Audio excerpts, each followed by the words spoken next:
यहाँ लिखा हुआ है शारदा लिमिटेड ने 10 के कैसे 6 लाख इक्विटी शेयर प्रति शेयर 4 के प्रीमियम से प्रकाशित करे। 10 के शेयर 4 के प्रीमियम से प्रकाशित करें। ठीक है, प्रति शेयर निम्नलिखित रकम मंगाई गई थी। शेयर आवेदन के समय 4, शेयर आवंटन के साथ ₹3 प्लस प्रीमियम। प्लस प्रीमियम का मतलब है कि जो ₹4 प्रीमियम है वो किसके साथ है, आवंटन के साथ। तो टोटल रकम कितनी हो गई आवंटन के समय ₹7 हो गए। ठीक है, शेयर प्रथम मांग और अंतिम मांग के साथ ₹3। तो इस प्रकार कंपनी ने टोटल ₹10 मंगा लिए हैं। आगे लिखा हुआ है कि 3.5 गुना अभिदान भरा गया, यानी कंपनी को टोटल रकम कितनी मिली गई आवेदन के समय 3.5 गुना, जिसमें से 4/7 भाग के शेयर आवेदन पत्र संपूर्णतः अस्वीकृत करके बाकी के आवेदकों के प्रमाणसर शेयर स्वीकृत किए गए। शेयर आवेदन के साथ प्राप्त अतिरिक्त रकम शेयर आवंटन तथा शेयर मांग पेटे सरबर किया जाता है। वो तो आपको पता ही है कि जो हमको प्रमाणसर वितरण के समय अधिक मिलता है वो हम कहाँ रखते हैं, आवंटन के रूप में रखते हैं। तो सबसे पहले तो इसकी कुछ कैलकुलेशन करते हैं जिससे आपको थोड़ा समझ में आए। कंपनी की पूंजी 6 लाख थी, कंपनी को 3.5 गुना, इसका मतलब गुना कर देंगे, इतने कंपनी को क्या मिले, शेयर मिले। जब आप करोगे तो यहाँ पर आएगा 21 लाख, यानी कंपनी की पूंजी 6 लाख थी, कंपनी को मिले कितने 21 लाख, जिसमें से वो क्या कर रही है, जो 4/7 भाग के शेयर है वो क्या कर रही है, संपूर्णतः अस्वीकृत कर रही है। जब आप इसका करोगे, जैसे किसे करना है आपको, 21 लाख गुणे 4/7 करोगे तब यहां पर आता है 12 लाख। इसका मतलब है 12 लाख जो टोटल है वो क्या करती है कंपनी ने, अस्वीकृत करती है।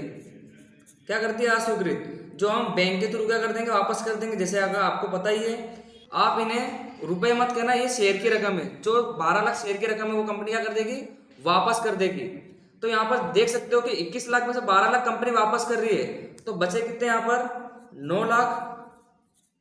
अब इस 9 लाख में कंपनी क्या कर रही है, प्रमाणसर वितरण। जैसे कि आपको कहा कि 4/7 भाग वापस करके बाकी के शेयर का क्या करा, प्रमाणसर वितरण।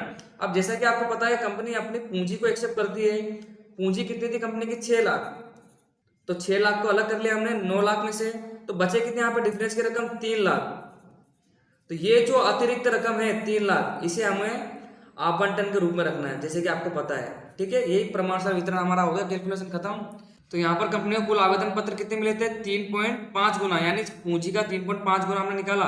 तो कितने शेयर मिले थे, 21 लाख शेयर मिले थे, जिसमें से कंपनी ने 4/7 भाग के शेयर क्या कर दिए, अस्वीकृत। कितने आए थे, 12 लाख, जो कंपनी बैंक के थ्रू वापस कर देगी।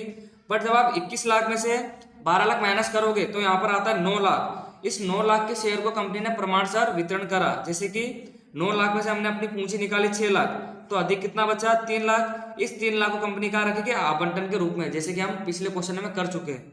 तो ये हुई कुछ छोटी सी कैलकुलेशन जिससे आपको समझ में आया होगा कि प्रमाणसर वितरण कैसे करना है। ठीक है, अब हम सवाल शुरू करते हैं। तो सबसे पहले हम आवेदन की एंट्री करेंगे। आपको पता है बैंक खाते उधार शेयर आवेदन खाते से।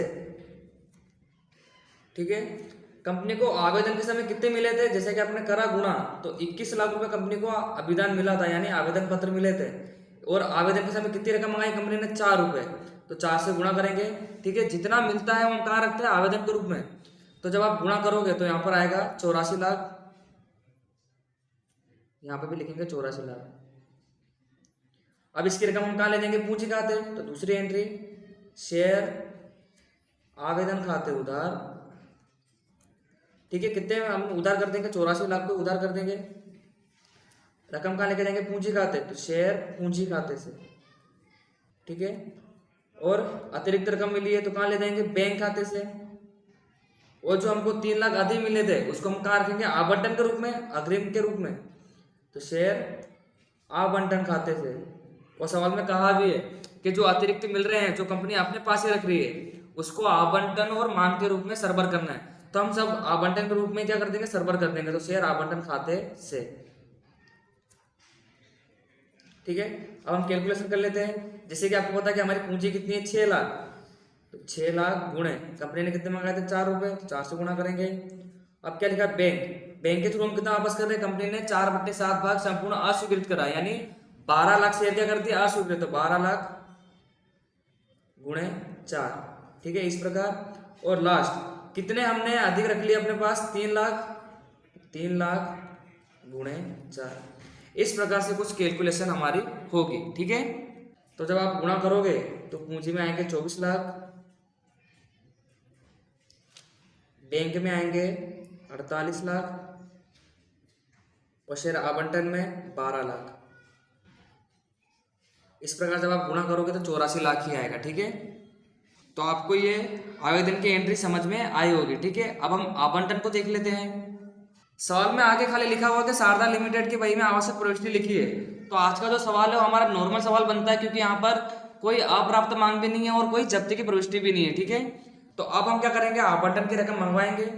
तो तीसरी एंट्री, शेयर आवंटन खाते उधार शेयर पूंजी खाते से, और आवंटन के अंदर जैसे कि आपको पता है कि प्रीमियम है तो प्रतिभूति प्रीमियम खाते से, ठीक है। इस प्रकार कंपनी की पूंजी कितनी, 6 लाख, 6 लाख गुणे पूंजी कितनी है उसकी 3 रुपये, तो 3 से गुणा कर देंगे।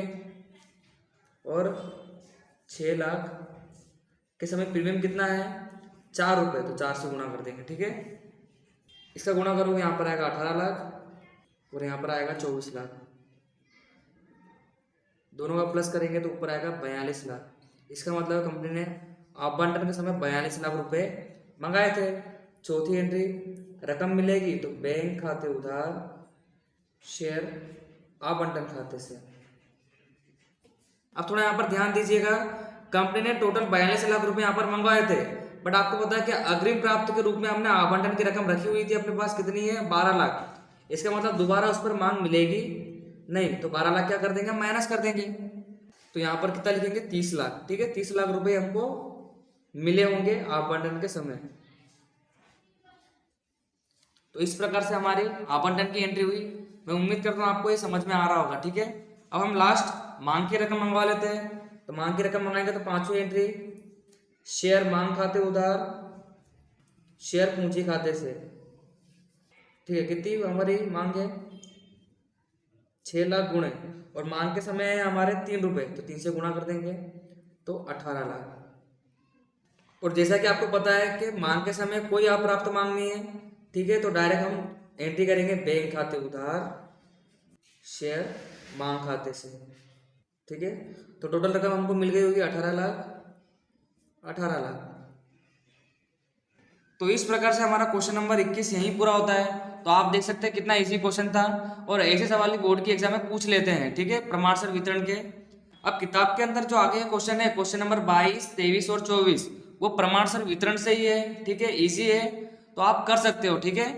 तो अब अगले वीडियो से अब हम डिबेंचर शुरू करेंगे, ठीक है। तो आज के लिए बस इतना ही, मिलते हैं नेक्स्ट वीडियो में। Thank you.